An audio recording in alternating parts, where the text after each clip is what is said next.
Charlie was my boy. He was my first dog. The moment I left home, I wanted to get a dog, and I wanted to get a dog with a purpose. Charlie, who was my first dog, and he was the best dog. Don't tell my new dog that. He was a phenomenal search dog. He had a pickup distance of 800 metres, which was phenomenal. He loved the game. For the dogs, it's all about a big game of hide and seek. And he had this telltale sign when he was working scent that his tail would rotate, and you just knew, that's it. Now I'm going to see the rest of the indication sequence. He's going to run into the body or the missing person. He's going to come back, he's going to bark. We obviously do a lot of training. We did a lot of training, and on some occasions it paid off, and we found some missing people.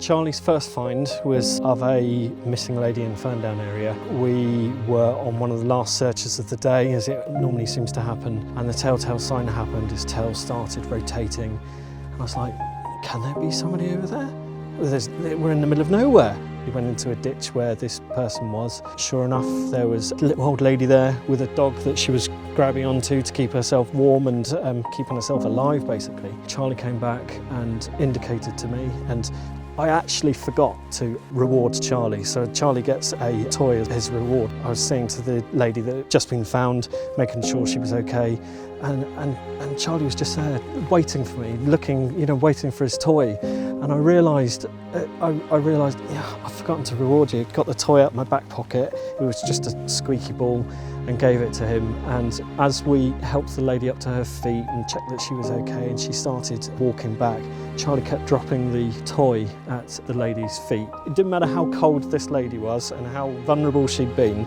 she wanted to play with Charlie, and Charlie loved it. That was Charlie's first find. The distance he could smell or scent from. I've not seen a dog like it for a long time, but he could pick up scent in the wind for massive distances. So I'm part of Dorset Search Dogs, and also in Dorset we've got DORSAR, Dorset Search and Rescue. So Dorset Search and Rescue have the search management function and the humans that go out searching, and we provide the dogs. We work very well together as one team, and we will deploy depending on where they ask us to go. So both teams are also then part of Lowland Rescue, and Lowland Rescue is an umbrella organisation which has teams across the county. There's some standalone dog teams, and then there's some integrated teams as well, where they will have foot searchers and dog teams all in one.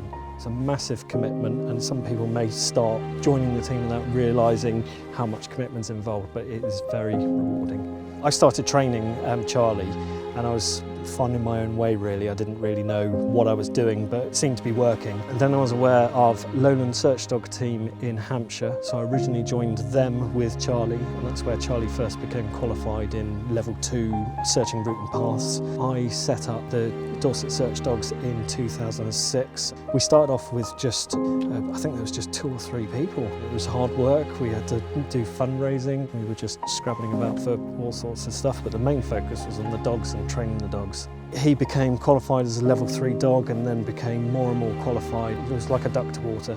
He really picked up the area work very well and had a reputation for being a fantastic little dog. We then grew as a team, and we had more and more dogs, and some of our older members who are still part of the team, they could see Charlie work, and it was like a goal for their dogs. I want my dog to be like Charlie, I want to be as successful as that. But probably it was about 11, 12, I had to start thinking about easing him back, because his mind was in it, but his body wasn't so much. It wasn't fair. He was desperate to carry on searching. So he took more of a back seat, and we had other dogs coming through the system who never knew Charlie, and they were training, and just on a couple of occasions I would take Charlie out, and he just performed brilliantly on the day. When I said, look, this is my dog Charlie, it was fantastic training. His health started deteriorating, and it started going downhill quite quickly.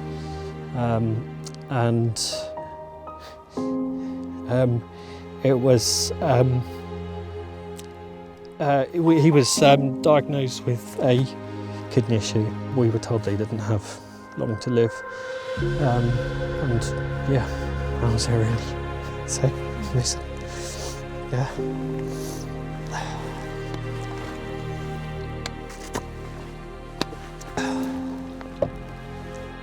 For Charlie to be recognised is fabulous for all of us in the search dog community. No one does what we do and puts in the hundreds and thousands of hours training and operationally for recognition. That's not why we do it. But to be recognised for such a significant dog is fabulous. To have the organisation recognised, obviously have Matt and Charlie recognised is huge. It's fantastic that Charlie's been awarded the PDSA Order of Merit for his long career in search and rescue with Dorset Search Dogs. He was an amazing dog who served the community for many years and saved lives. I'm overwhelmed that Charlie's been awarded the PDSA Order of Merit. It's a fitting send-off for a lovely dog and a hero dog. He really was a hero. He really saved lives. Yeah, so yeah, overwhelmed. It's just lovely, a beautiful, wonderful thing to happen.